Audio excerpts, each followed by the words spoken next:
Commencer un époxy, on va mettre une couche d'époxy clear. Hier on a primé avec une couche mince, aujourd'hui on va poser une couche épaisse. Ce qu'on a besoin, c'est un shoes avec spike, un squeegee dentelé, un rouleau. Il faut que ce soit un rouleau qui ne laisse pas échapper les poils parce que sinon ça va coller, c'est tout en clair. Comme on le voit ici, on voit bien qu'il y a des poils, mais on va les cacher avec ce rouleau-là. On a besoin aussi d'un petit rouleau en whiz, un pinceau. On va prendre un époxy, un bon époxy comme ça, ça bien c'est un Master Top GP 500 clear. Ça c'est le A, ça c'est le B. Il y a un ratio qu'on doit respecter, c'est on va mettre 2 parties de A pour une partie de B. Donc ça veut dire si on met 1 gallon de A, on met la moitié de B. Si on met 2 gallons de A, on met 1 gallon de B. Nous ici on va s'en servir d'un tape à mesurer. Je vais commencer par un petit mix pour faire les petites salles. Donc je vais faire comme 4 pouces de A, 2 pouces de B. Donc 4 pouces de A, on place un tube à mesurer comme ça. C'est vrai que la chaudière c'est conique, c'est pas égal, c'est pas un cylindre. Mais nous on met pas vraiment on abaisse un petit peu la quantité de B, comme si je fais 4A, je vais faire comme 1 pouce 3 quarts, ou je vais mettre 2 pouces moins un petit peu de B pour que ça tombe dans le même ratio. Donc c'est ça, donc on a besoin d'une chaudière, un tape à mesurer, d'époxy A, la résine, le hardener, la partie B, une mixette. Il faut avoir une bonne mixette. Et il faut mixer au moins 2 minutes à 3 minutes.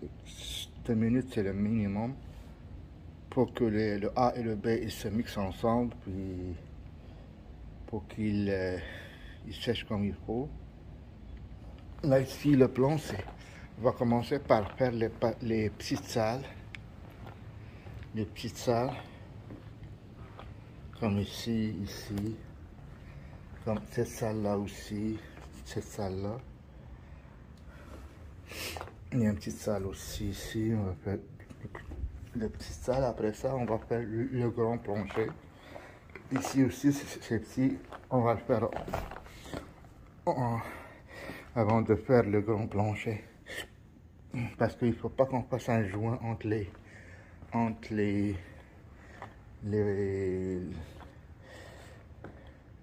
parties qu'on pose. Si on ne fait pas ça comme il faut, on va avoir plein de joints entre les différentes poses de l'époxy clear. On voit ici on a tout bouché les craques avant avec un produit. Il y avait plein de trous, on les a remplis avec un gel époxy, on a ajouté un petit peu de sable, avec un petit peu de poussière. Ça imite pas vraiment, hein, mais au moins ça bouche les craques, les trous. C'est ça. Donc on va commencer à mixer ça, mettre les spike shoes, puis on commence par les petites salles, puis on va aux grandes salles. On commence ça. Là, on va faire 4 pouces de A, 1, 2, 3, on va faire 4 pouces de A, 2 pouces de B, 1, 2, 3,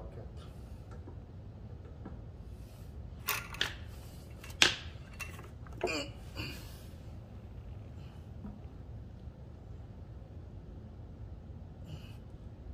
Ça c'est 4 pouces de A. On a mis 4 pouces de A. Là on va mettre 2 pouces de B.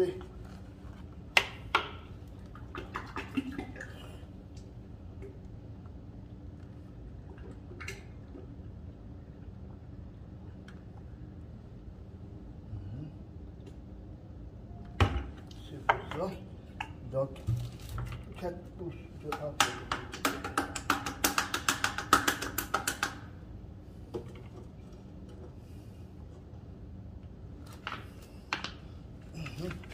C'est 4 et 2.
Mixer à basse vitesse, sinon on va rentrer le diesel à l'intérieur du tube.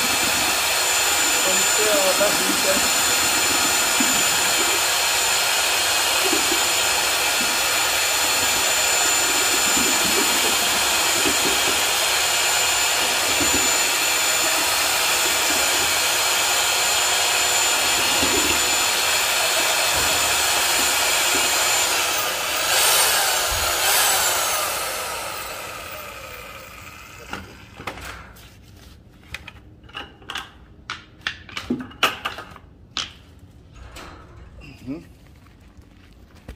C'est ça, mon mix, il est prêt à poser.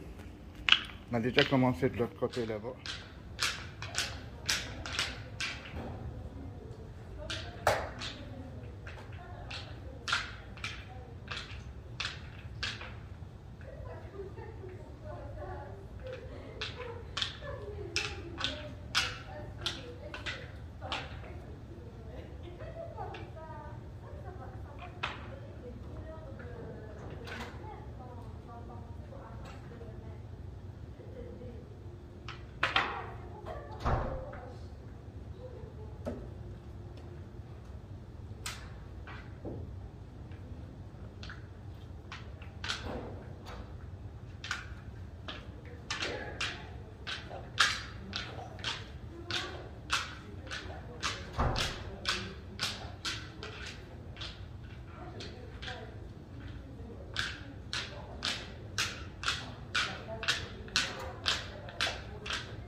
On va continuer comme ça, squeegee, rouleau, mais juste un conseil. Il ne faut pas embarquer dans le stock, dans l'époxy qu'on pose, parce que c'est très glissant. Je suis tombé comme là, 2 fois dans l'époxy parce que c'est très glissant avec les spikes. Il vaut mieux rester à l'extérieur de ce qu'on applique, le nouveau époxy qu'on applique. Il vaut mieux qu'on l'applique en sens inverse. Ça veut dire que le squeegee doit être dans le jus, mais toi, il faut que tu sois dans la partie sec. Parce que si tu rentres dans le jus, c'est 100% que tu vas tomber dans le jus. Et tu risques d'avoir une hanche brisée ou quelque chose comme ça. Donc il y a un autre conseil, il ne faut jamais mettre lorsqu'on finit de la mettre à terre, il ne faut jamais renverser une chaudière et la laisser s'égoutter sur le plancher parce qu'il y en a des parties d'époxy B ou A qui ne sont pas mixées avec l'autre produit. Comme le A n'est pas mixé avec le B ou le B n'est pas mixé avec le A, puis ça fait échouer ton projet parce que ça ne sèche pas, puis ça fait des grosses spots qui ne sont pas secs. Donc il ne faut jamais mettre la chaudière à l'envers, à moins que tu sois sûr que le A et le B est mixé, mais c'est rare. Moi j'ai fait plusieurs erreurs avec ça. Je la mettais à l'envers pour économiser une goutte, mais à la fin, il faut tout recommencer. Et c'est pas facile à enlever. Donc c'est ça, donc on va continuer avec le rouleau. Squeegee, étaler avec squeegee, rouler avec rouleau. Puis ça va devenir beau. Et il y a une astuce pour savoir ce que tu as posé la bonne épaisseur, c'est qu'il faut que ton rouleau ne fait pas de bruit. Lorsque ton rouleau ne fait pas de bruit, c'est que c'est la bonne épaisseur. Sinon, c'est pas assez épais, puis tu vas avoir un problème. Il vaut mieux tu rajoutes encore un petit peu. Pour ici, c'est un auto-nivelon. Si tu as un creux de rouleau, il ne faut pas que tu t'inquiètes parce que ça va s'auto-niveler. On a déjà posé cette partie-là. J'ai mis un tape ici pour que je fasse une belle job. Ça, on a déjà appliqué ici. Deuxième couche. Là, on va continuer ici. Je fixe, moi, je ne fais pas un grand mix parce que le stock est saturé. Je mets comme 4 pouces de A et 2 pouces de B. Comme la moitié de la chaudière. Une chaudière, c'est 5 gallons. Moi, je mets comme 2 gallons et demi ou 3 gallons. Et je m'en vais tranquillement. Je pose squeegee, je roule. Je fais un autre mix, je fais squeegee, je roule. Je n'ai pas besoin de faire un grand mix et courir parce qu'ici, on ne peut pas courir. C'est très glissant. Ah. Ça, c'est le résultat final. C'est un beau plancher luisant. Shine. Ça a pris 12 gallons pour 800 pieds carrés. Ça vient de sortir. Ouais. Par des petits picots. Ces petits picots, nous, normalement, on les arrange. On sable avec un papier de 100 de 80, puis on met une couche de éthane. Mais ce n'est pas le cas ici, ils veulent ça comme ça.